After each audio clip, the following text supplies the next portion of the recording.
Bienvenidas compañeras, compañeros a esta nueva emisión de Alternativas. Aquí toreándole a los apagones hemos podido martirizarle a Álvaro Cerda, que ha tenido la gentileza de aceptar nuestra invitación a pesar de que le hemos cambiado ni sé cuántas veces el horario. Muchísimas gracias, Álvaro. Es un gusto tenerte aquí como un especialista en temas de propiedad intelectual. Eres profesor investigador de la Universidad Nacional de Colombia, pero más allá de eso eres un militante por las causas sociales. Muchas gracias de nuevo y bienvenido.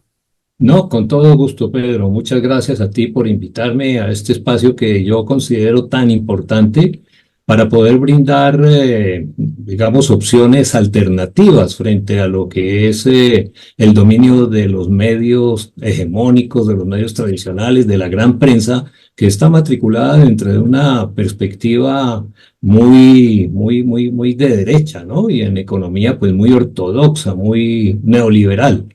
Entonces, estos espacios permiten justamente ver otras opciones, otras alternativas, que pues es necesario darlas a conocer por parte del público.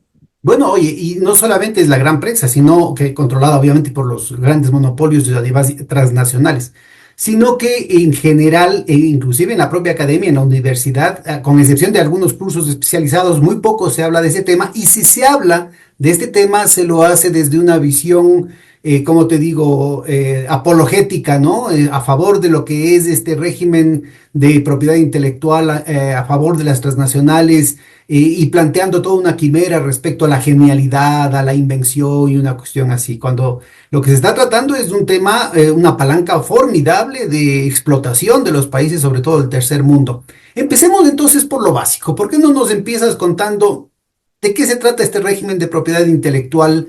¿Cómo opera esto en el mundo entero, la OMPI y todas esas situaciones? Pero además, ¿cómo opera esto en América Latina? Desde luego, Pedro, sí, digamos que estos esquemas de protección a la propiedad intelectual en un principio surgieron por allá en la Edad Media como un medio no para encerrar el conocimiento, sino para permitir que el conocimiento fluyera, ¿no? Cuando los duques, los emperadores le otorgaban a alguien que hubiese hecho un avance en el conocimiento y desarrollado determinadas habilidades, por ejemplo, para arreglar canales, para solucionar cualquier problema técnico, pues se le daba una carta para que fuera a otros sitios y pudiera certificar ese conocimiento, esas habilidades que tenía, ¿no? Entonces, de alguna manera eso servía para difusión del conocimiento. Pero posteriormente, ya en la Revolución Industrial en Inglaterra, se desarrolló pues todo los primeros esquemas de patentes, ¿no? Y se denominaban Letter of Invention, letras o cartas de invención, certificados de invención, para apropiar el conocimiento, para encerrarlo y no permitir que fluyera dentro de la sociedad y se beneficiara el público, el sistema productivo, la economía, más allá de quienes habían realizado algo. En definitiva, para que no, otros no puedan hacer lo que ellos no estaban haciendo, porque buena parte de la revolución industrial se basa en conocimientos e invenciones que se filtraron en un comercio muy restringido con el Oriente y sobre todo desde China y desde la India, ¿no? Y los países árabes.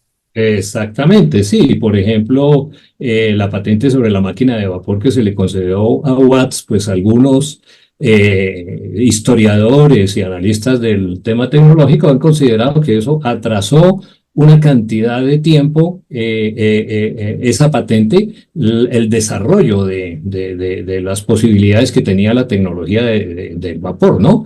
Y pues, digamos, dejó de beneficiarse gran parte de la humanidad por la utilización de esa invención, porque en últimas una patente se le otorga a alguien que haya hecho un avance en el conocimiento que tenga tres características básicamente, ¿no? Absoluta novedad, es decir, que no hubiese existido antes, que no sea algo obvio, es decir, que se pueda deducir por simple inspección o por el conocimiento general que tiene que tiene una persona y que tenga posibilidades de explotación comercial.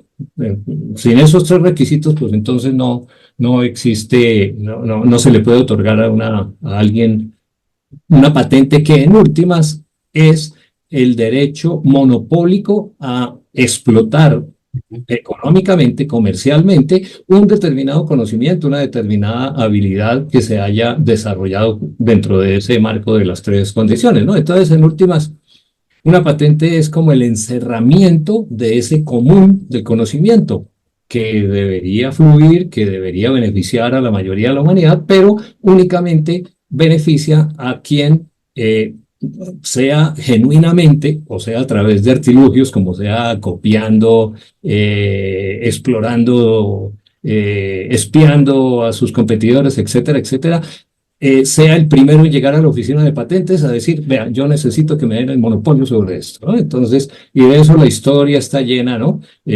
Muchos analistas consideran, por ejemplo, que el gran avance tecnológico de los Estados Unidos durante el siglo XIX, pues no fue tal, fueron copias de otros desarrollos que se habían tenido en Europa o en Asia y que investigadores o científicos o académicos norteamericanos aprovecharon y lo registraron en la Oficina de Propiedad Intelectual de los Estados Unidos y obtuvieron la patente, es decir, el monopolio, ¿no? El caso más dramático es el de Tesla, justamente, que ahora pues nos refiere a un personaje muy sui generis en el contexto mundial que pretende dominar, etcétera, justamente a partir de sus patentes, ¿no? Del monopolio de esas.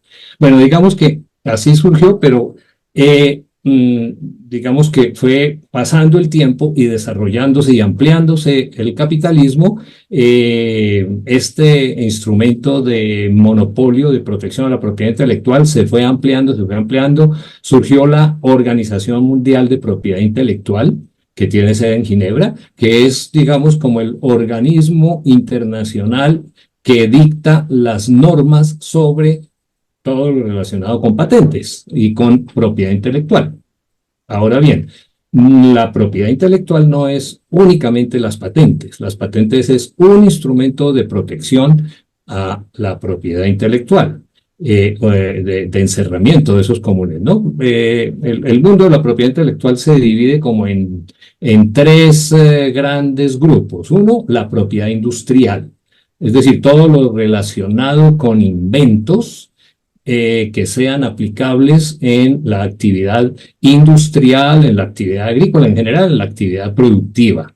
El otro gran capítulo es el de derechos de autor, que en el mundo anglosajón los denominan copyrights, que tiene que ver con el desarrollo de las habilidades creativas, tanto literarias, musicales, obras nuevas del pensamiento, que sirvan pues para llegar a una gran cantidad de público y que los que desarrollen estas piezas musicales o sus interpretaciones o estas obras de teatro, la dramaturgia, la literatura, etcétera, entran dentro de este capítulo de los derechos de autor.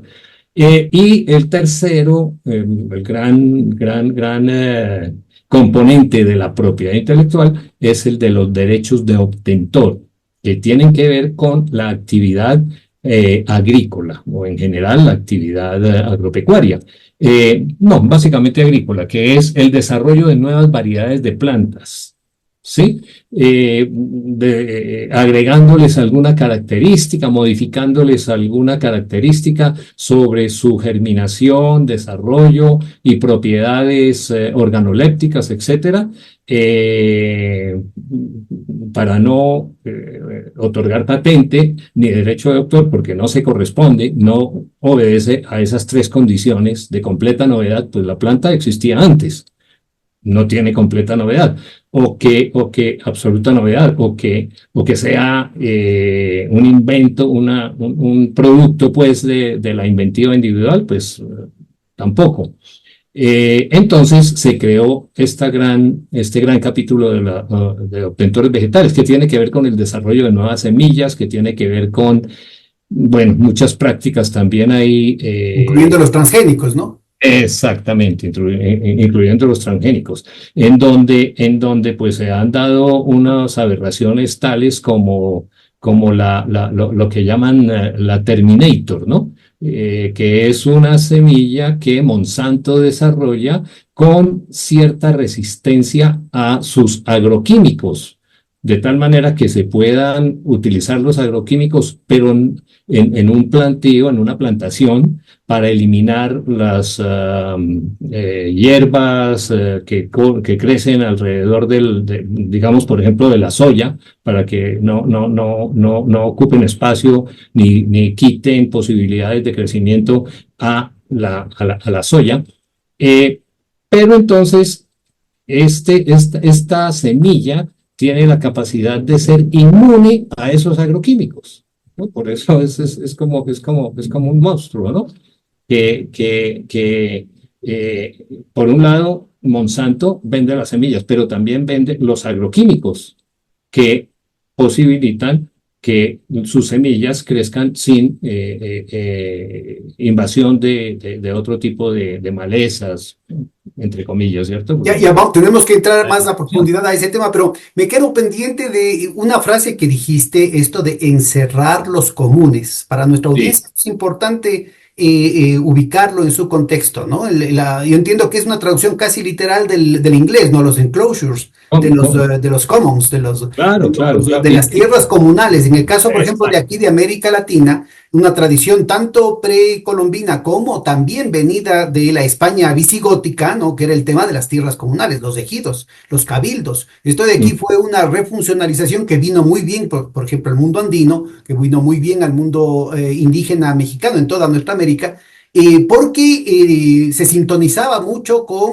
una condición de vida de la comunidad orgánica, es decir, de la vida comunitaria, ¿no? Entonces, ujú, esta situación termina de ser aniquilada por la acumulación originaria del capital y Marx trabaja sobre este tema, contando justamente con esta situación. Tomás Moro, cuando escribe La Utopía, fue declarado santo, le cortó la cabeza a Enrique VIII porque se puso bravo porque iba a casarse con otra mujer que pertenecía al partido veneciano, a los protestantes, ah, entonces todo un lío. Pero él escribe sí, Utopía y dice, y pone el ejemplo, ¿no? De lo que está diciendo con mucha poesía, dice, en que las ovejas se comían a los hombres, porque resultaba ser que les quitaban la tierra de donde sacaban leña, de donde sacaban agua, de donde sacaban otros recursos para complementar su sobrevivencia, y eso quedaba desplazado por grandes rebaños de ovejas y la industria lanar en Inglaterra. Este es un sí, elemento que es muy importante porque Joe Stiglitz ahora le gusta mucho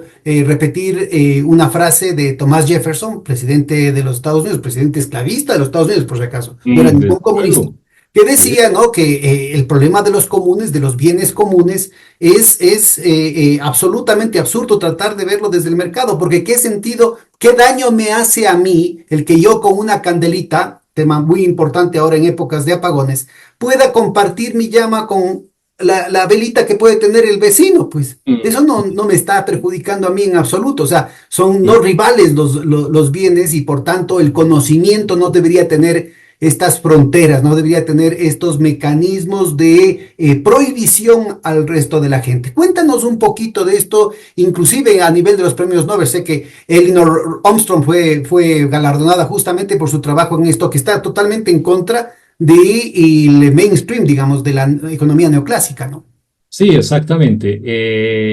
Entonces, el encerramiento en cuanto al conocimiento hace referencia a eso que tú bien mencionas, así como en Inglaterra comenzaron a tenderse cercas y a encerrar porciones de terreno para expulsar los campesinos y asignar propiedad privada, títulos de propiedad sobre esos terrenos, en el conocimiento, de manera paralela, el conocimiento que debía ser un bien de acceso común para que toda la humanidad se beneficie de ellos, a partir de estos esquemas de propiedad intelectual, lo que hace es encerrar el conocimiento para asignar propiedad, así como en la tierra, pero sobre las posibilidades de aplicación de ese conocimiento, ¿no? Entonces, por eso se habla del encerramiento de los comunes Esto y proporciona unas rentas monopólicas, pero fabulosas, sobre exacto, todo a las farmacéuticas, a lo que eh, mencionabas a los productores de transgénicos, ¿no? Entonces,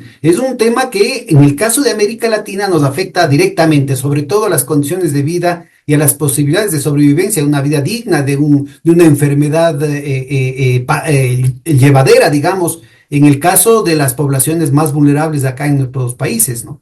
desde luego, exactamente. Y entonces, estos derechos de propiedad lo que hacen es otorgar el monopolio para que nadie más tenga acceso a esos conocimientos, o si quiere tener acceso, entonces le pague al titular de la patente una regalía, le pague, es decir, una tarifa por utilizar el conocimiento, pero no de manera definitiva, no es que le entregue el conocimiento, sino que le paga una regalía durante el tiempo que va a utilizar ese conocimiento y tendrá que seguir pagando, así Y con la como obligación de mantener el encerramiento, ¿no? exactamente, así como nosotros hacemos cuando pagamos Microsoft, cuando pagamos la plataforma a través de la cual estamos comunicándonos, ¿no? Y que eso hay que anualmente estar pagando la regalía para que el titular de sus derechos, pues, se siga enriqueciendo y nosotros sigamos pagando, ¿verdad?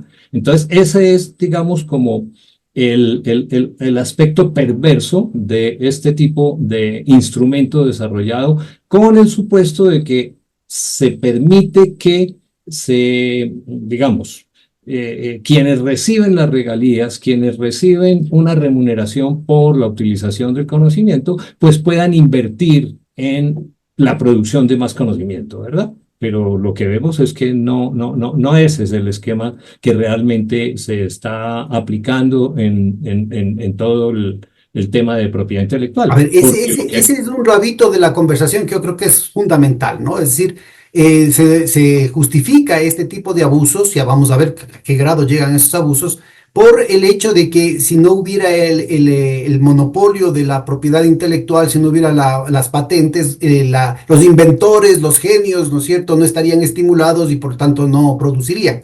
Yo recuerdo una conversación que tuve con un embajador de Suiza, ¿no? Que estaba presionando ahí, cosa que aquí en nuestro país es ilegal, presionando a favor de ciertas empresas y estaba justamente haciendo referencia a este argumento. Entonces yo le hacía acuerdo que Einstein logró publicar en 1905 tres papers fundamentales que le valieron después del Premio Nobel de Física, precisamente porque tenía el tiempo suficiente al estar en una oficina de patentes en Berna. Entonces, porque nadie, o sea, nadie utilizaba las patentes y sin embargo es la tierra de los relojes, Ajá. de las farmacéuticas como Sandoz, bueno, de las sopas Maggi, ¿no es cierto? Las leyes de patentes en Suiza recién empezaron, ya bien entrados los 70, en 1970 y pico. Y todo ese tiempo Suiza fue también una potencia Sí, en la producción de conocimientos, de invenciones. Y lo mismo claro, sucede en otras partes, ¿no? Más bien desde se ha luego. convertido esto en un elemento de abuso. ¿Cómo Sí. entenderías tú esta situación? ¿Qué alternativas podrían haber para, primero, sostener la vida y la ocupación y las inversiones que se requieren para los laboratorios, para los creadores intelectuales, para los descubridores, para los inventores? Sí, una anotación sobre el comentario que tú hiciste en relación con que en distintos momentos del tiempo ha habido que países que no reconocen las patentes. Alemania no reconocía las patentes, Suiza no reconocía las patentes. Como dije antes, surgieron en Inglaterra, ¿cierto?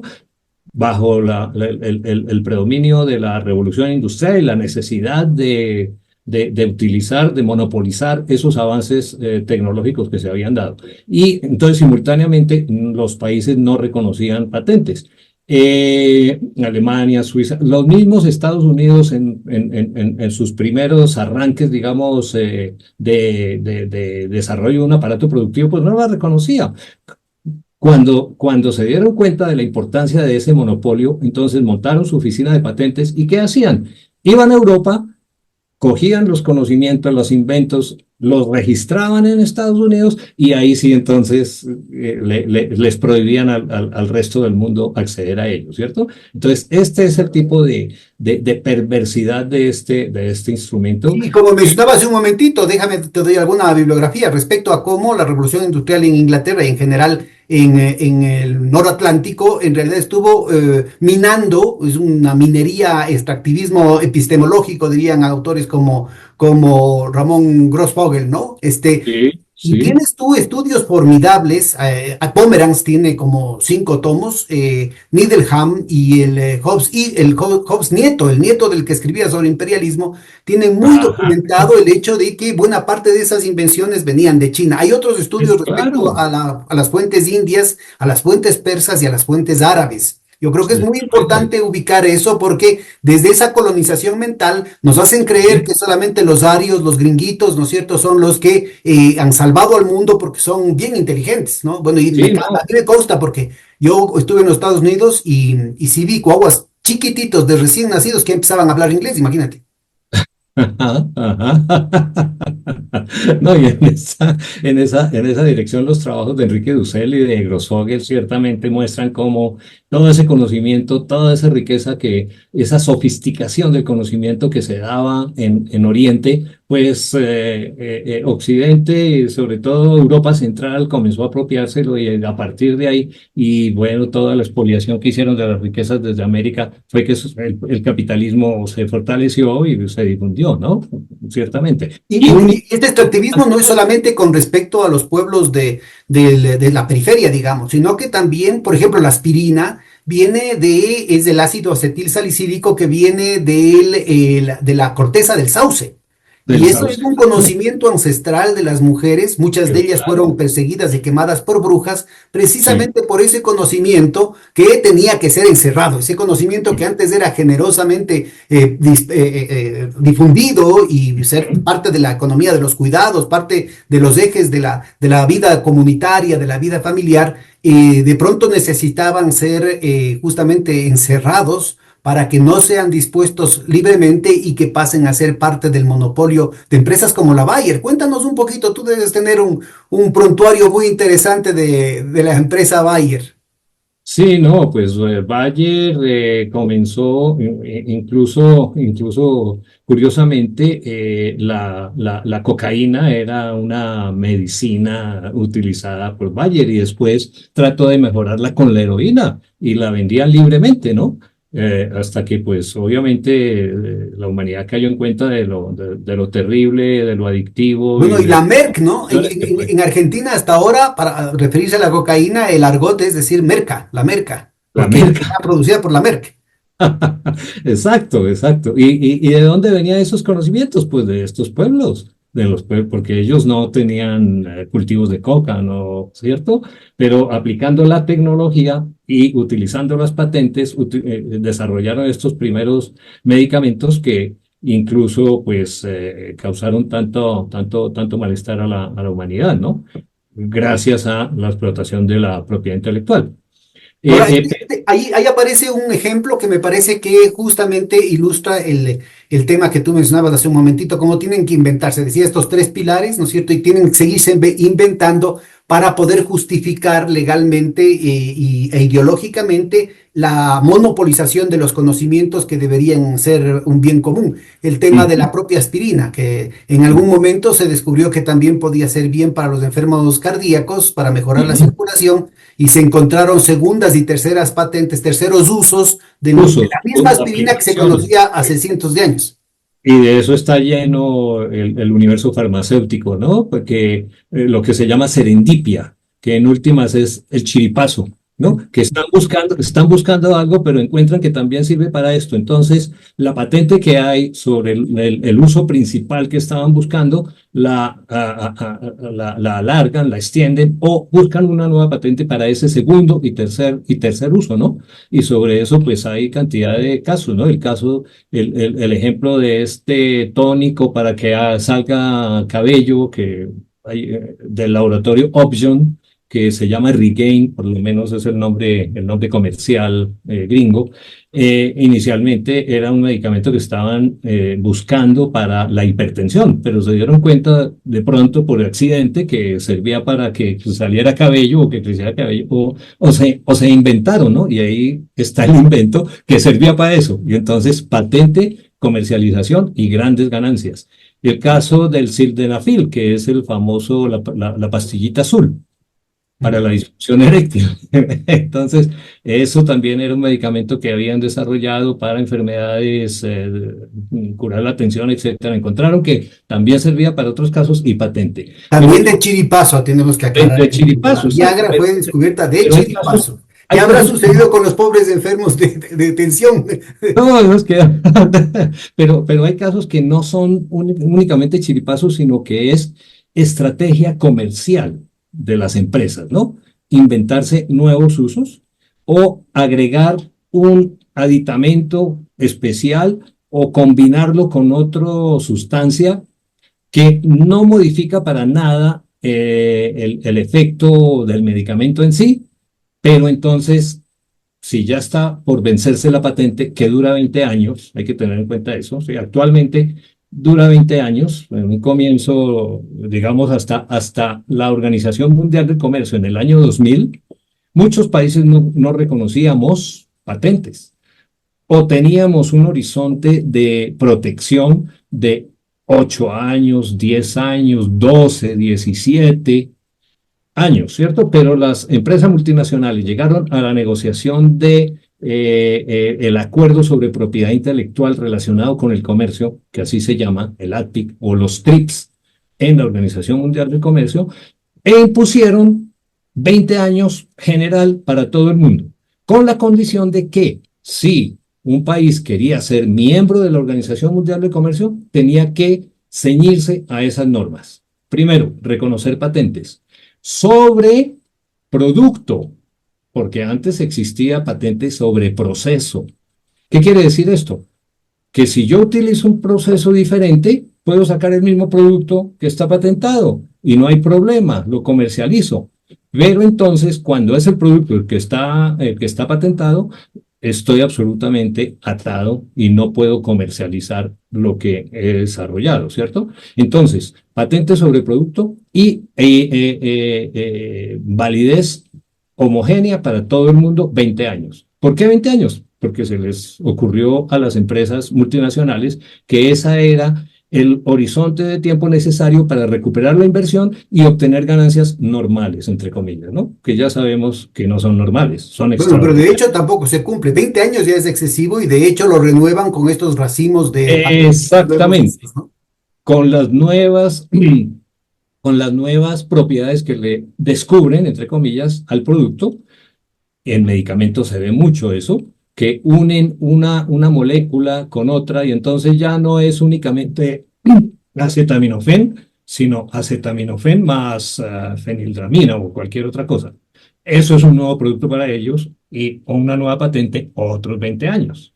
Entonces son muchas las estrategias que utilizan las grandes corporaciones en el caso de la farmacéutica. En el caso de los derechos de autor, por ejemplo, inicialmente una obra original se protegía durante 50 años, que se consideraba pues, lo normal, ¿no? Si alguien se dedica únicamente a producir, a escribir literatura, a hacer drama, etcétera, pues se considera que las regalías que reciba van a permitirle vivir durante un horizonte temporal de 50 años, entonces obtenga sus regalías. Pero posteriormente, cuando empresas como Disney comenzó a comprar la propiedad de obras que se producían en todo el mundo por diversos autores y estaba próximo a cumplirse los 50 años, entonces decidieron que no, que 50 es insuficiente, que 90 como existe hoy en día, ¿no?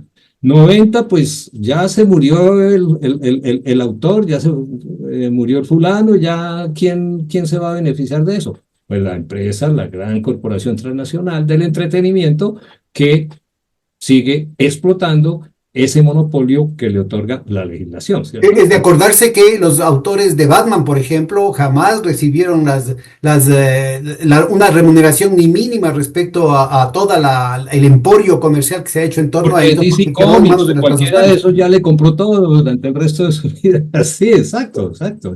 Entonces, fíjate que ahí está encerrado el conocimiento y explotado por quien tiene el poder, ¿no? Tiene el poder económico, pero además que da poder político también, ¿cierto? Porque, por ejemplo, la Big Pharma, que se llama, es decir, las grandes corporaciones transnacionales en Estados Unidos, después de la empresa de armamentos y de las petroleras, son las que más aportan a la financiación de campañas presidenciales. Claro. Y de hecho Es, están muy es vinculadas, ¿no? justamente, En términos de estructuras de propiedad están muy vinculadas, ¿no? pero Big Pharma claro, con el complejo industrial militar. exactamente, es que es el complejo industrial, militar, farmacéutico, porque todo funciona en pro de la explotación económica. De hecho, los Estados Unidos siempre controlan la Organización Mundial de la Salud a través de la Marina, es decir, a través de la Armada, ¿no? Sería la De la Fuerza Armada, Naval. Todos de los delegados a la Organización Mundial de la Salud son marinos en servicio, lo que pasa es que allá hay los marines, ¿no? Pero ahí, los digamos, son de marines. la Naval Ujú. en servicio activo o en servicio pasivo, o son médicos vinculados de alguna manera al aparato industrial militar. Entonces, fíjate, en todo este panorama que hemos descrito, ¿qué lugar han ocupado los países en desarrollo? Los países en desarrollo, hasta, bueno, llamémoslo en desarrollo, es una denominación también sujeta a crítica y a conceptualización, pero los países latinoamericanos, África, en fin, eh, hasta la creación de la Organización Mundial del Comercio, año 2000, muchos no reconocíamos patentes por el argumento de que quien los países avanzados, que son los que tienen las patentes, en su mismo mercado pueden recuperar la inversión y obtener las ganancias que quieran. ¿Por qué nosotros tenemos que pagar también adicional a eso cuando necesitamos desarrollar nuestras capacidades para poder avanzar hacia una cercanía al nivel de científico-tecnológico que se requiere? Entonces, muchos no reconocían patentes, otros reconocían patentes solo sobre proceso, como expliqué anteriormente, y por una duración limitada, 5 años, 7 años, 12 años, que se consideraba pues era lo normal para que se pudieran recuperar las inversiones y tener ganancias, etcétera, etcétera. Cuando llegó la Organización Mundial del Comercio y la condición de que para poder entrar en intercambio comercial con el resto del mundo teníamos que suscribir el tratado de propiedad intelectual relacionado con el comercio, es decir, el ADPIC o TRIPS en inglés, nos obligaron a cumplir con la norma que no tiene ninguna justificación. ¿Por qué proteger 20 años cuando hay estudios que dicen que en 3 años nada más las empresas recuperan la inversión que hicieron en la investigación y obtienen ganancias? Sin Para embargo, nuestros amigos, APIC y TRIP son capítulos de la Organización Mundial de Comercio que nos correcto. obligan a adoptar, inclusive en las negociaciones de los tratados de libre comercio, que de comercio tienen muy poco y que básicamente lo que se encargan, en lugar de ser de libre comercio, se encargan en realidad es de restringir el comercio con estas cláusulas monopolizantes, ¿no? Bueno, lo que pasa es peor todavía con los tratados de libre comercio, porque el hecho de que tú pertenezcas a la Organización Mundial de Comercio, que es la condición para poder intercambiar con el resto del mundo, si estás fuera de la Organización Mundial de Comercio, tus posibilidades son mínimas. China, desde el 2000, ¿cierto? Tuvo que entrar ahí en ese esquema, cuando pues hasta ese momento era reacio a todo este tema de propiedad intelectual, etcétera, etcétera. Pero digamos, no, nos obligan, el hecho de que estemos en la Organización Mundial del Comercio ya de por sí nos obligan a cumplir propiedad intelectual. Pero después vinieron la oleada de tratados de libre comercio, que es una manera en últimas de primero Estados Unidos y después Europa saltarse lo que hoy en día llaman las reglas, ¿no? Las reglas internacionales. ¿Por qué? Porque vieron que los países en desarrollo podían unirse y plantar cara frente a los abusos de la propiedad intelectual. Hay un caso, pues, paradigmático, que es el de 39 empresas farmacéuticas que demandaron a Sudáfrica porque había concedido una licencia obligatoria, que es la posibilidad de romper la patente por necesidades de salud pública o seguridad nacional, ¿no? Frente al SIDA, en los años principios de los 2000, en donde la epidemia estaba pues en todo su auge y Sudáfrica pues estaba afectada terriblemente. Entonces, el gobierno de Sudáfrica rompió la patente, dio apertura para que cualquiera pudiese producir medicamentos contra el SIDA y sin reconocer las regalías para los titulares de patente. 39 empresas multinacionales farmacéuticas demandaron a Sudáfrica. Pero ¿qué pasó? Que el panel de expertos en la Organización Mundial de Comercio dijo, no, por encima del derecho comercial está el derecho a la salud. Pero es un caso excepcional, ¿no? Porque Excepcional. en general siempre fallan en contra de los países del tercer mundo, los países Sí, pero es periféricos. que ni siquiera alcanzó a salir el fallo, porque antes de que saliera, estas transnacionales dijeron, bueno, sí, está bien que otorguen la licencia obligatoria, que así se llama, licencia obligatoria, ¿no? Entonces, ese esquema que le permite a los países que tengan graves condiciones de salud pública o de calamidad o de seguridad nacional, pues cada vez más tiende a ser minado, tiende a ser disminuido por las grandes empresas transnacionales y sus países. Y los tratados de libre comercio, entonces, en lo que se constituyó fue en una alternativa a ese esquema en donde los países se pueden unir y pueden plantar cara frente a los O sea, países. se elimina la posibilidad de acción colectiva y se vuelve todavía más asimétrica la relación de los centros del imperio, digamos, con donde están las sedes de las transnacionales en contra de los países de la periferia. Claro, porque los tratados de libre comercio tratan de aplicar lo que se llama un TRIP Plus o un ADPIC Plus, es decir, un acuerdo de propiedad más allá de lo que hay en la Organización Mundial de Comercio, que las patentes sean más duraderas, que no haya posibilidad de otorgar licencias obligatorias, porque entonces normalmente en estos tratados de libre comercio se incluye una cláusula que se llama de menoscabo, es decir, una medida que tome un gobierno que vaya en favor de su población puede ser considerada por el titular de la patente como una amenaza a sus ganancias y va a la Organización Mundial de Comercio y le dice, señores, mire, este está perjudicándome, este país está perjudicando mis ganancias, etcétera, y entonces entra a un tribunal particular A un arbitraje internacional. Exacto. Estos tribunales de esquemas de arbitraje que siempre resultan favoreciendo a la parte más poderosa que Bueno, son. mira, para que tengamos una referencia, vos y los compañeros que nos están oyendo, en el Ecuador el PIB es alrededor de, o sea, el total del ingreso nacional es de alrededor de 100.000 millones de dólares. Y de acuerdo a la Procuraduría, una Procuraduría que en los últimos años ha estado totalmente a favor de las transnacionales y en contra del Estado a quien deberían defender, dice que estaban 57.000 millones en pasivos contingentes, o sea, en posibles pagos en estos arbitrajes internacionales. Es decir, estamos hablando del 57% del ingreso nacional que tendría que dedicarse al pago a estos abusivos arbitrajes internacionales. Si eso le sumas el hecho de que vamos a acabar este año con más del 90% de deuda externa, estamos hablando de 140, 150% de pasivos que tiene el país ahorita.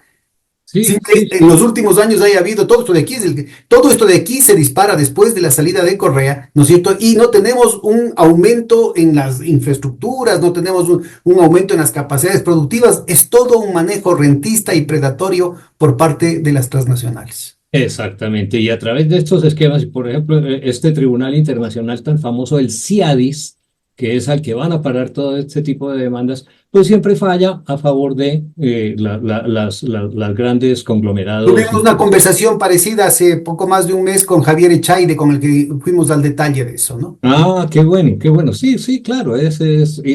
Pero fíjate que parecieran como escenarios diferentes, pero que en últimas forma parte de todo de Converge dominación, a un solo propósito de dominación. de generar mecanismos de estrangulamiento de nuestras economías, de Pero claro. sometimiento neocolonial de nuestras economías, ¿no? Claro, claro, algo muy similar a lo que David Harvey llama la acumulación por expropiación, ¿no? Por desposesión, Por se desposesión, traduce, por sí. desposesión, Oye, exacto. cuéntanos de esta cuestión de los ATIC Plus, de estas cláusulas que sobre lo ya conseguido en la Organización de Comercio, en la Organización Mundial de Comercio, obligan a nuestros países a atarse de pies y manos frente a esta actitud predatoria por parte de las transnacionales. Sí, ¿Cuáles de estos mecanismos, digamos, los chinos llamaban eso, haciendo referencia a las guerras del opio que lanzó la corona inglesa contra el imperio chino en el siglo XIX, llamaba los tratados desiguales? Cuéntanos, en el exactamente. Tratado de Libre Comercio, por ejemplo, que compartimos con Colombia, con Perú y con la Unión Europea. Sí, Cuéntanos cuáles de estas cláusulas fueron incorporadas allí de manera subrepticia, porque hay que acordarse que hubo un mandato del Parlamento Europeo que la negociación no podría de ninguna manera perjudicar, de ninguna manera, para ponerlo en términos coloquiales, de ninguna manera podría ser desigual, ni podría generar sí. desunión entre nuestros países, ni podría exigírsele a nuestros países cosas que ellos mismos no cumpliesen. Cuéntanos en qué medida se incumplió este mandato de la Unión Europea, del Parlamento Europeo en las negociaciones con la Comisión Europea. Y de Estados Unidos en el Tratado de Libre Comercio, claro, eso fue una negociación bastante desigual, entre otras, ¿no? Porque nuestras burguesías entregadas, ¿no? Completamente a el imperio, respice polum es la máxima de las relaciones internacionales en Colombia, mirar al norte, ¿cierto? No presentaron a la negociación del Tratado de Libre Comercio ningún texto alternativo. El único texto sobre el que se discutió fue el que presentaron los negociadores norteamericanos. En últimas, de lo que se trató no fue un tratado de libre comercio, sino un tratado de adhesión a las condiciones que había planteado Estados Unidos, dentro de las cuales estaba de los ATIC Plus, que decían, además de la cláusula de anulación o menoscabo, ¿cierto? En donde cualquier empresa norteamericana dentro del tratado puede decir que una medida de tributaria o una reglamentación sanitaria o cualquier medida que tome el gobierno colombiano, si tiene que ver con sus productos, consideran que les está haciendo menoscabo y la demandan frente a estos tribunales, ¿cierto? Pero además de eso, entonces, el Tratado de Libre Comercio hizo ampliar la duración de las patentes, en particular en farmacéutico, que es el tema clave en todas estas negociaciones, más allá de los 20 años, reconociendo patentes sobre segundos usos, que era lo que estábamos comentando anteriormente, ¿no? O Si sea que este no era obligatoria dentro de la Organización Mundial del No, Comercio. no, segundos usos no, no, pero aquí sí lo hacían obligatorio. Entonces, si el medicamento está aprobado y la patente está concedida para tratar problemas de hipertensión y se le encontraba otro uso, entonces tenía una segunda patente, con lo cual la original, que duraba 20 años, se prolonga hasta 40. Ahora, en el caso del Ecuador es importante señalar que a pesar de que se firmó el Tratado de Libre Comercio con Europa en las condiciones de adhesión a la que haces referencia, en el gobierno de Correa se denunció al CIADI, pero también se declararon más de 2.000 licencias obligatorias, Ah, que fabuloso. lastimosamente las empresas no pudieron aprovechar y no se produjo acá. Esa es la gran tragedia. Eso está dentro de los intríngulis de este tipo de cosas, de instrumentos, ¿no? Pero bueno, digamos, ese es uno. Otro de Output Plus es reconocer patentes sobre la vida, es decir, sobre material vegetal, ¿no? que un principio tradicional de la propiedad intelectual era que no había principios sobre la vida. Bueno, eso desde una patente que se le otorgó a Chakrabarty por un virus, por un gen, y bueno, y la primera patente sobre la vacuna en el siglo XIX, pues eso ya es cuento aparte. Pero reconocer patentes sobre material vegetal es todo reconocer la posibilidad de todos los intentos que han hecho empresas norteamericanas sobre el NEM de la India, sobre la cúrcuma, sobre el Taxol de Bueno, y México. todo el extractivismo, toda la piratería que han hecho con la biodiversidad latinoamericana. Exactamente. Entonces, posibilidad de patentar cualquier planta, cualquier material vegetal que tenga posibilidades de explotación comercial a través del desarrollo, ¿cierto? Entonces, eso lo que permitía era no solo prolongar la duración de la propiedad intelectual, sino ampliar el espectro de lo que puede ser protegido por la propiedad intelectual. En últimas, entregar nuestros recursos para que las grandes compañías transnacionales puedan explotarlos, utilizarlos, llenarse de millones de dólares sin ningún reconocimiento, sin ninguna reconocimiento, digamos, del origen y retribución económica, ¿no? Que es uno de los temas que se está discutiendo hoy en día en la COP16, aquí que se está desarrollando en Colombia, en Cali. Uno de los temas importantes es el de, en el campo de los conocimientos tradicionales de las comunidades indígenas, y de la explotación que se puede hacer de los usos medicinales de plantas, propiedades, digamos, insecticidas de algunas plantas que utilizan las comunidades por ese conocimiento que ha sido desarrollado, acumulado por siglos. Entonces, digamos, dentro del artículo 8J del Convenio de Diversidad Biológica y otro que recoge el ADPIC o los TRIPS, se establece que se deberá desarrollar legislación sui generis, diferente a patente, etcétera, etcétera, para proteger el conocimiento tradicional o conocimiento vernáculo. Y que se retribuya, primero que sea de reconocimiento y segundo que se retribuya a las comunidades origen de esos conocimientos. Ahora, todo eso queda bonito en la letra, pero ¿qué después se cumple? Eso viene desde el 92 en el Convenio de la Diversidad Biológica. Ha habido 16 COPs de esta, ¿cierto? Y 15 de otro tema, y 20 y pico de otro tema. En todas se habla de lo mismo y nunca se llega a nada. ¿Por qué? Porque no hay interés, no es algo por lo cual realmente están interesados los países, que son los que están defendiendo esas grandes corporaciones transnacionales, que en última son el gran paraestado mundial.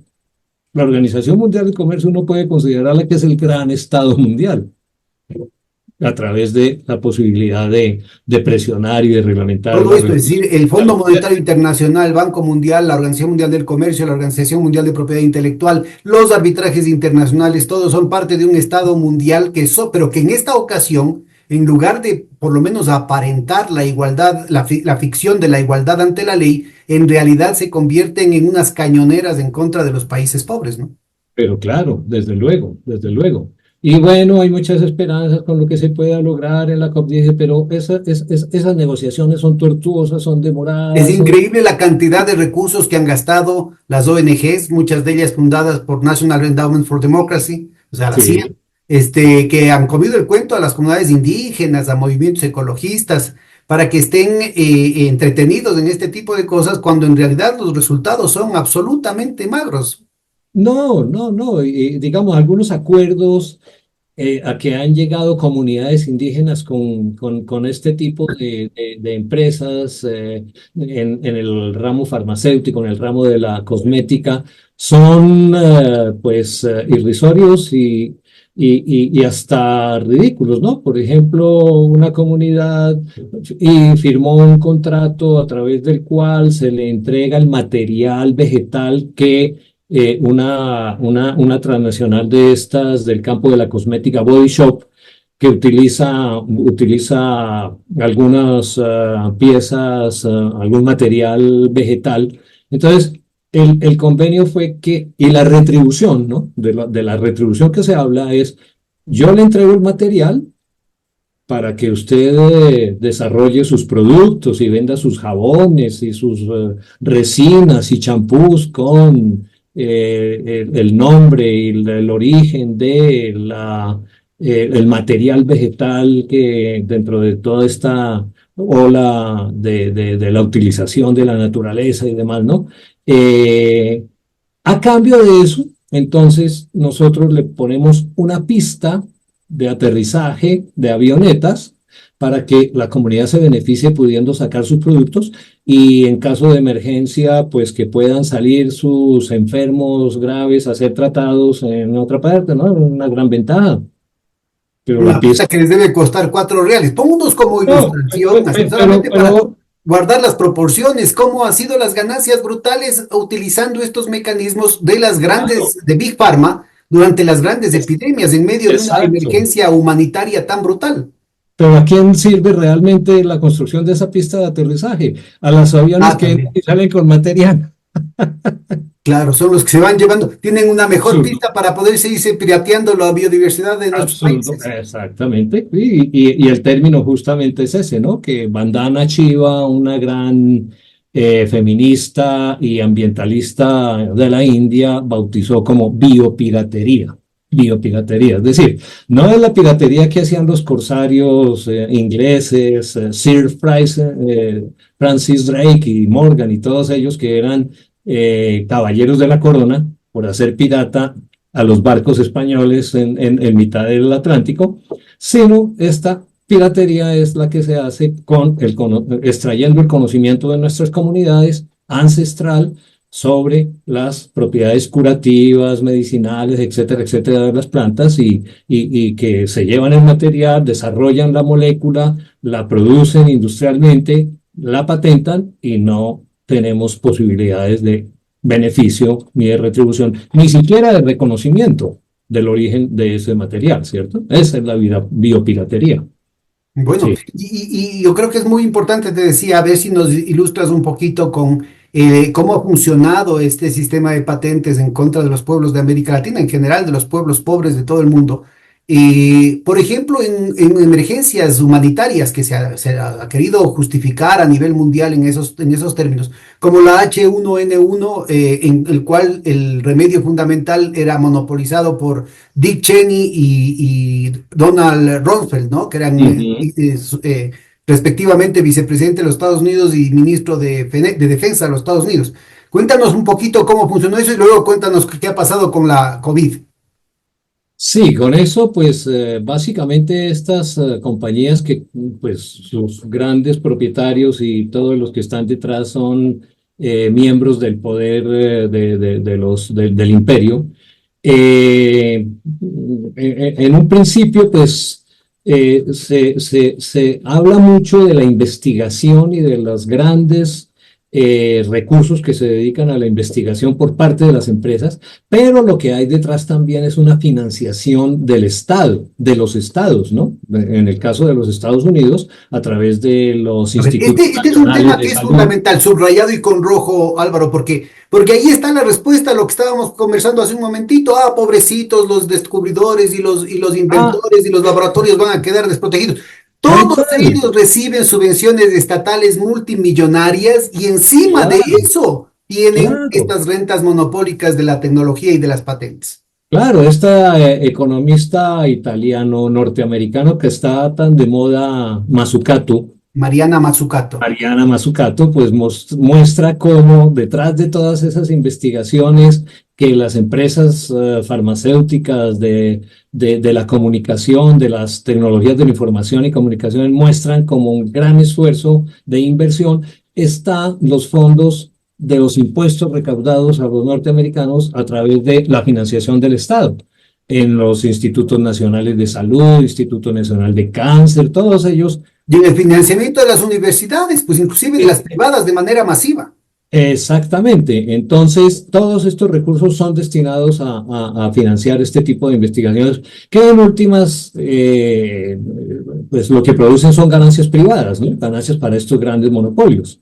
y que se muestran pues como el gran altruismo de la empresa privada, de la iniciativa y el logro del capitalismo, ¿no? Que en últimas es eso lo que está detrás, ¿no? Hay que Mostrar hacer que acuerdo que en el caso de la COVID-19, muchos de los contratos de venta son reservados. No se puede saber ni siquiera el monto por el escándalo que crearía.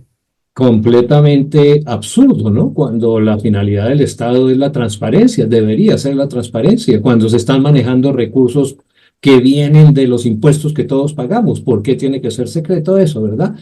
Detrás de eso, uno no sabe cuáles son las coimas que se han pagado, ¿cierto? De qué manera los gobernantes que cierran esos contratos, esos acuerdos con las grandes corporaciones, han recibido algún reconocimiento a su labor, ¿cierto? Pues fuente de corrupción. En el caso de la Pfizer, por ejemplo, Pfizer, para algunos analistas, no es más que una gran empresa de mercadotecnia, porque ni siquiera la investigación la hacen ellos, sino que utilizan investigaciones de estos centros universitarios o de institutos de investigación gubernamental para finalmente promover sus productos cuando realmente no han hecho ni siquiera el esfuerzo de investigación, ¿no? Entonces, es un esquema bastante oscuro, Y bastante perverso. perverso, definitivamente, sí, claro, claro. Y en el caso, sí, como tú dices, aquí en Colombia, por ejemplo, fue un completo secreto y además cuando alguien trató de sacar algunas cifras ya lo estaban calificando de traidor a la patria, ¿no? Porque había O revelado de cuáles, terraplanista. cuáles habían sido Teoría de la conspiración, terraplanista, traidor a la patria, narcoterrorista. las condiciones leoninas en que se habían firmado esos acuerdos, por favor. ¿Cuándo? Si eso debía ser completamente transparente, de acceso al público. Sí, sí, no, es Ahora, absolutamente. esta situación es mucho más omnipresente, está en todos los lados, en todas las ramas de la producción. En Colombia y Ecuador participamos en el comercio de las flores, por ejemplo, Ujú. y las transnacionales, sobre todo de los Países Bajos, han hecho, pero su agosto, precisamente a partir del régimen de propiedad intelectual. Cuéntanos. ¿Cómo entiendes tú este proceso y qué tan importante es en el precio final que se paga a Europa en relación al precio que se les paga a los empresarios aquí en Colombia y Ecuador? No, a través por ejemplo, de los esquejes, a través de las semillas, a través de los agroquímicos y a través de el esquema de producción, la tecnología de producción, el costo que se gira a los titulares de estas patentes y de estos procesos, que algunos están protegidos no por patentes, sino por derechos de autor, copyright, más bien, que es como la denominación anglosajona. Hasta el 80 y 90% son girados a estas empresas, ¿no? Ahora, Y fíjate, aquí estamos hablando de copyright cuando se trata de vida, ¿no? Estamos hablando de sí, tejido vegetal. exactamente, exactamente, exactamente. Y también la utilización del esquema de la UPOP, ¿no? Que es la Unión de Propiedad, de propiedad intelectual relacionada con las obtenciones vegetales, ¿no? Que también deben llenar una cantidad de requisitos para poder otorgar un título de obtención vegetal, que sea replicable, que sea generalizable, que no se pierda la tercera generación, etcétera, etcétera. Y se me pasaba cuando hablábamos sobre el reforzamiento de los ATIC en los tratados de libre comercio, que había una obligación de que el país suscribiera el Tratado de la UPO de 1990, que es más avanzado del que se tenía anteriormente del 60 y pico. Es más agresivo. Más agresivo, exactamente. Más avanzado, más agresivo, más restrictivo para las posibilidades de desarrollo propio y de utilización del conocimiento en favor del territorio nacional, ¿no? Por Entonces, curiosidad, a propósito que mencionas esto, ¿cuándo es lo que el Disney logra que se extienda de 50 a 90 años la propiedad intelectual sobre obras que son de dominio público, digamos, en el caso de la cultura popular? sí, sí, sí, sobre el Pato ¿En qué Donald. año fue esto? Eso fue como en el 2008 más o menos. Mm. Y cuéntame, ¿cómo hacen para los países que ya firmaron ciertas condiciones? ¿Por qué tienen que refrendar una extensión abusiva como esta? En el caso de la propiedad intelectual, perdón, en el caso de la propiedad, la creación artística, pero también en el caso de patentes y de todos los plus que están haciendo para favorecer a las transnacionales. ¿Cuáles son Porque los son mecanismos de chantaje para obligarte a firmar eso? las condiciones de comercio, ¿no? Digamos, el tratado de adscripción a los derechos de autor viene desde el convenio de Berna. El convenio de Berna es el que rige ¿Desde qué derechos. año es esto?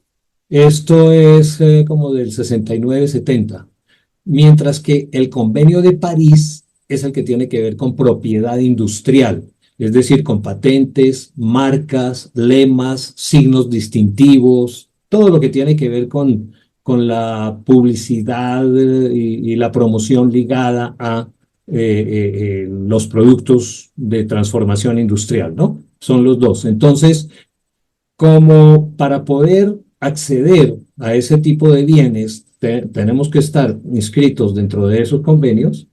Lo que salga de ahí, pues es de obligatorio cumplimiento.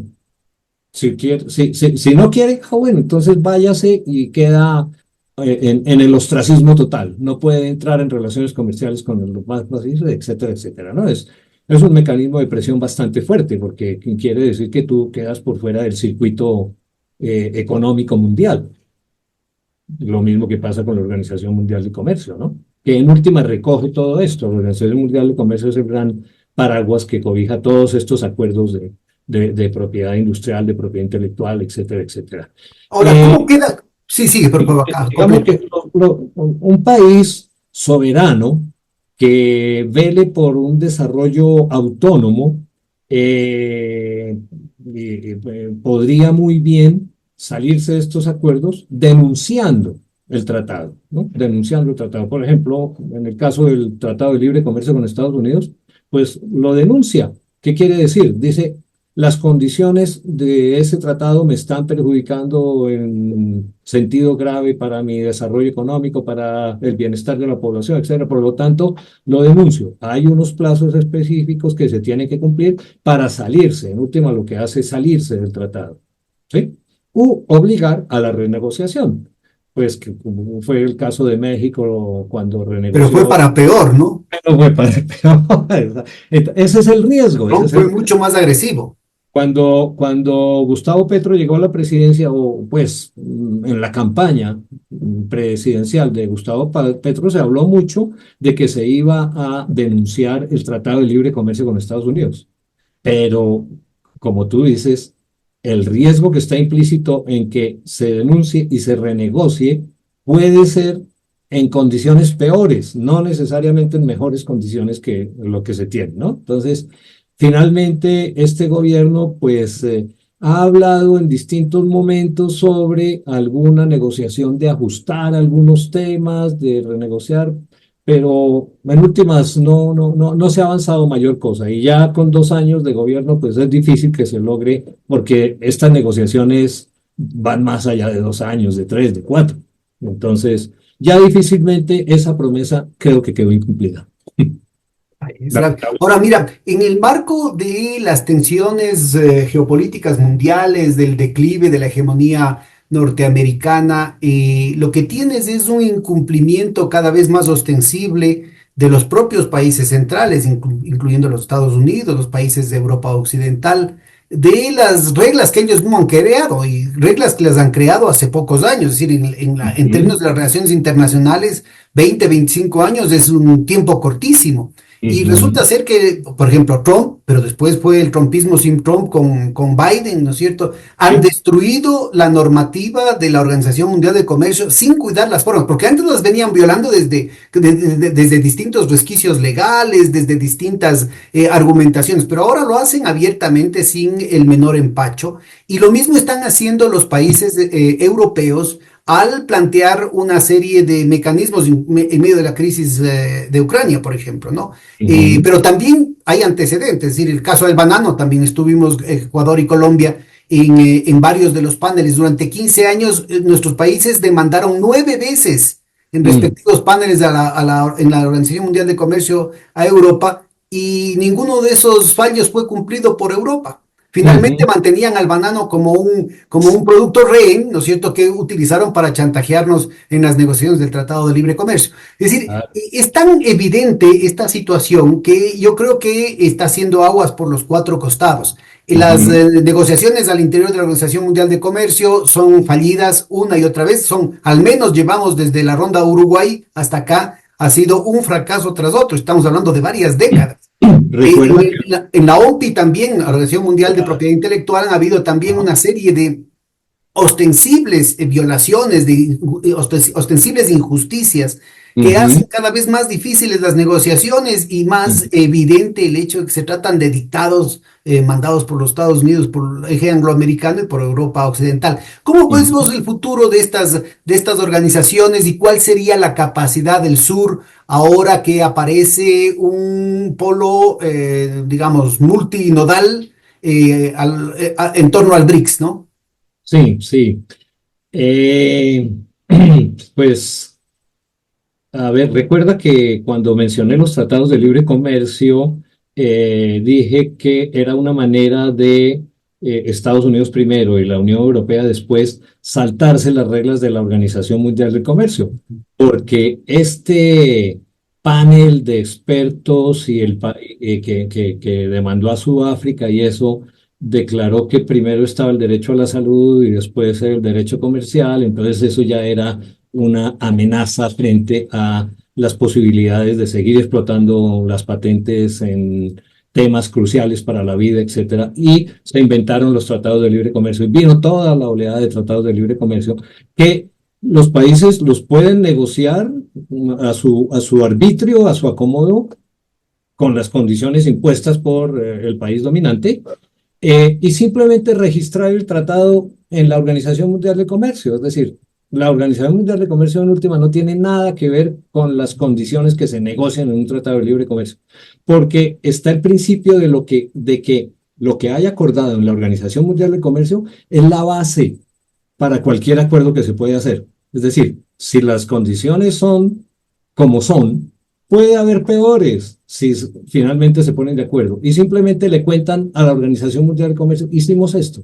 Entonces ese ya es un primer esquema de rompimiento de los esquemas multilaterales de negociación por bilaterales, en donde el poder económico, político, militar definitivamente se impone sobre las aspiraciones que pueden tener los pueblos genuinamente de favorecer a sus poblaciones. Entonces, ese, digamos que en el campo económico es un primer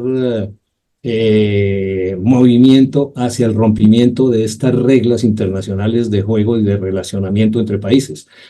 No se diga hoy en día con lo que está pasando en Gaza, ¿cierto? Con lo que está pasando, con lo que Israel está haciendo en Oriente Medio, en su agresión y en el genocidio y demás, cuando inclusive ataca los cuerpos mismos de las Naciones Unidas, ¿no? Entonces, estamos en un momento muy crítico de la humanidad, del relacionamiento internacional, en donde esta relación basada en reglas se está rompiendo, se está desconociendo. Y habrá que necesariamente construir una nueva forma de relacionarnos. Pero sobre todo esta comunidad internacional basada en reglas no sabe cuáles son las reglas y los que imponen las reglas las violan inmediatamente después de que se Claro, escriben, claro, claro. nombrando de manera explícita a Es Estados que Unidos y Europa. la posibilidad de veto en el Consejo de Seguridad nada más ya es una cosa absurda, ¿no? Que cuatro países tengan la posibilidad de decir, no, ustedes acordaron esto, pero a nosotros no nos parece y punto, no se cumple. Terrible, todas las violaciones que ha hecho Israel de los acuerdos en Naciones Unidas sobre el cumplimiento, sobre el regresar a los territorios anteriores, sobre el reconocimiento de Palestina, en fin, ¿no? Una cantidad de cosas que nos está mostrando que hay necesidad de entrar en un nuevo esquema de relacionamiento. Y ahí viene entonces la posibilidad de los BRICS, de este grupo que se acaba de reunir como una alternativa frente Bueno, y a...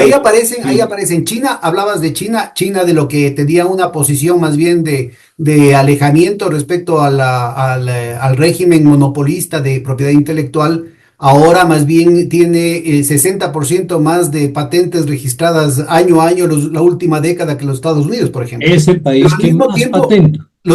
China ha logrado exigir la desagregación tecnológica, con lo cual el encerramiento de los comunes no se perfecciona, digamos, porque hay Pero filtraciones y claro, buena parte es que del desarrollo tecnológico de China se ha basado en la capacidad de esta ingeniería inversa que han hecho reversa, sobre los productos reversa. occidentales y han podido generar una industrialización en un plazo tan corto. ¿Qué tan repetible es una iniciativa como esa? Bueno, es que algo va de China a Colombia, a Ecuador, pero la capacidad de negociación, quiero decir. Bueno, cuando China dio el cambio, el vuelco hacia el desarrollo industrial y la inserción internacional y este desarrollo de su zona capitalista, digámoslo así, y la máxima de que no importa de qué color sea el gato siempre y cuando case ratones, entonces pues vamos al capitalismo. Pero entonces, muy inteligentemente, dijeron, sí, necesitamos inversión extranjera. Nuestro mercado es muy pequeño, necesitamos inversión y necesitamos mercados. Entonces, señores Estados Unidos, señores Europa, traigan sus empresas, pero con una condición. Exploten a nuestros trabajadores, salarios baratos, materias primas baratas, pero nos transfieren el conocimiento, nos transfieren la tecnología. Y así entonces nosotros podemos ir desarrollando capacidades, pues seguro que no lo plantearon así, ¿no? Para después poder competirle a ustedes, pero la condición es esa, poder transferencia de conocimiento. En últimas, eso quería decir un rompimiento un rompimiento de las patentes, en últimas, porque si me transfiere el conocimiento, ¿yo qué voy a hacer después con ese conocimiento? Pues utilizarlo, ¿sí? Pero esa era una estrategia que podía hacer China por su gran mercado, por las posibilidades que le brindaba a estos países de explotar su mano de obra barata y de vender sus productos dentro de ese mismo mercado y para todo el mundo. Condición que es muy diferente a la que podía desarrollar un país Aquí en otro país. individualmente. Bueno, a Evo lo oí cómo habían hecho una negociación tan intensa, habían estado golpeando muchísimas puertas de todo lado, ¿ah? De todo lado para industrializar el litio allí en Bolivia. Y Ah, pero había claro. un boicot, les hacían, pero les serruchaban el piso por los cuatro costados. Y cuando hubo una apertura de Corea del Sur, Ujú, aliado íntimo de los Estados Unidos, ellos ujú. dijeron, bueno, nosotros estamos dispuestos a generar un horizonte de ganar-ganar, que es la filosofía china, pero vamos a hacerlo aquí con el tema de la tecnología de litio. Si nos dan ustedes acceso a esto, vamos a trabajar conjuntamente, incluyendo con el auto eléctrico, el carro eléctrico. Y Ujú. después hubieron unas presiones brutales de parte de los Estados Unidos para frenar esa posibilidad. De hecho, estaba bloqueada, ¿no? Desde Lo mismo luego. me tocó vivir a mí, porque en el caso de la alternativa que se podía haber planteado al Tratado de Libre Comercio con Europa, nosotros estuvimos intentando y negociamos al más alto nivel la posibilidad de otro tipo de convenio con Europa, América Latina, inclusive negociando, en ese entonces no había la UNASUR, sino desde una alianza con Mercosur, Comunidad Andina, armar una relación de continente a continente. Hubieron muchos dirigentes machos de Europa, de Sí. izquierda y de derecha. Importante ubicar que también hubo gente de derecha que estaba dispuesto a hacerlo, porque uno de los componentes más importantes tenía que ver justamente con la expansión de su especificidad tecnológica. frente a lo Ujú, que es el eje angloamericano, que también ellos son sujetos al pisoteo de parte angloamericana, como se está viendo de manera más evidente ahorita. Hace ujú, 15 años esto todavía era un secreto, pero ellos estaban muy deseosos de poder abrir mercados y de poder generar mecanismos de reproducción de su perfil tecnológico en América Latina, y lo veían con muy buenos ojos. También se paró, y ahí estamos hablando de presidentes como Sarkozy, como ujú, Berlusconi, ¿no? Que ujú. estaban dispuestos a meterse en esa alternativa con inversiones frescas, verdaderamente de capital productivo, metido en innovación y tecnología, con capacidades locales propias, vinculando a las universidades latinoamericanas, y hicieron lo imposible para hacerlos retroceder. Entonces yo creo que es muy importante el disipar estas ideas del libre comercio, de la Ujú, libertad, la democracia que genera el capitalismo, de que la innovación va a difundirse, va a democratizarse. Aquí ujú. esto es controlado y puede ser casus belli, puede ser un Desde pretexto para hacer la guerra, sea luego. guerra económica, sea el bloqueo con las sanciones, o sea la guerra abierta, incluyendo intervenciones militares, ¿no? Sí, desde luego, claro que sí. Y digamos, frente a eso, de alguna manera pienso que la gran tragedia de nuestros países, aquí en el patio cercano, latinoamericano, suramericano, es que no hemos tenido una actitud persistente en el tiempo y una posibilidad persistente en el tiempo de que nos unamos y de que establezcamos esquemas de integración verdaderamente sólidos que vayan quemando las etapas de todos estos procesos de integración hasta llegar a integración fronteriza, aduanera, libre comercio, etcétera, dentro de nuestros mismos mercados, ¿no? Porque pues es cierto que por la manera como se ha adelantado el proceso de acumulación en cada uno de nuestros países, no hemos ampliado los mercados. Ampliar los mercados quiere decir incluir a toda la población en el circuito de capital, para ponerlo en esos términos. Pero no, con 50, 60, 80% de informalidad y de población por fuera de los circuitos de capital, pues es imposible que tengamos un mercado interno suficientemente fuerte para desarrollar capacidad productiva, capacidad de mercado, etcétera. Eh, Eso se logra a través de la integración. Y hemos tenido bastantes intentos, ¿cierto? La comunidad andina, por ejemplo, un esquema de integración bastante interesante que se frustró. El Mercosur, un esquema que ha tenido muchos problemas. UNASUR, que lo mataron, el Banco UNASUR, del Sur, todas esas alternativas, ¿no? Ahora, en esa perspectiva, qué se está planteando? Porque, bueno, ¿qué se espera? De pronto la respuesta que me vas a dar es muy fácil, nada de COP que se está desarrollando ahorita. Pero qué se estaría planteando, ¿no es cierto?, desde una perspectiva alternativa, desde los intereses de los pueblos de América Latina, en organizaciones como estas que hasta ahora, ¿no es cierto?, lo que se han convertido es en mecanismos de darle una vuelta más a la tuerca de la explotación de nuestros países. Sí, pues realmente yo no veo en este momento que haya un planteamiento estructurado, serio, por justamente toda esa labor de zapa que han desarrollado tanto países europeos como Estados Unidos, ¿no? Tratando de romper los acuerdos a través de distintos esquemas y también por esos cambios de gobierno y esos cambios de orientación y de intereses en el seno de nuestras dirigencias, para ponerles algún nombre, que tienen una visión muy cortoplacista y muy de defender los intereses inmediatos, no se piensa en el largo plazo. Entonces, pues liderazgos individuales por parte de líderes en países como fue Correa en su momento, como fue Lula en su momento, pudo haber sido Chávez, como puede ser Petro, pero fíjate que son como intentos también muy individuales y que son minados desde afuera, ¿no? Que son minados desde afuera. Llegan al gobierno, pero no al poder, ¿no? Es, exactamente, exactamente. Esa es la gran tragedia. Pero eso no quiere decir que no haya que seguir insistiendo en un esquema de esos de cooperación, de colaboración, de unión de las Américas, ¿no? Como Martí lo pensaba, como el mismo Bolívar, si nos vamos más atrás, lo pensaba. Bueno, Eh, ¿cuáles serían los ejes para ir cerrando este capítulo? ¿Cuáles serían los ejes de este planteamiento alternativo sobre el cual tendremos que seguir insistiendo, sobre el cual tenemos que seguir esforzándonos por lograr la unidad y una propuesta común latinoamericana? Pues un eje indudablemente es el económico, pero otro es el cultural.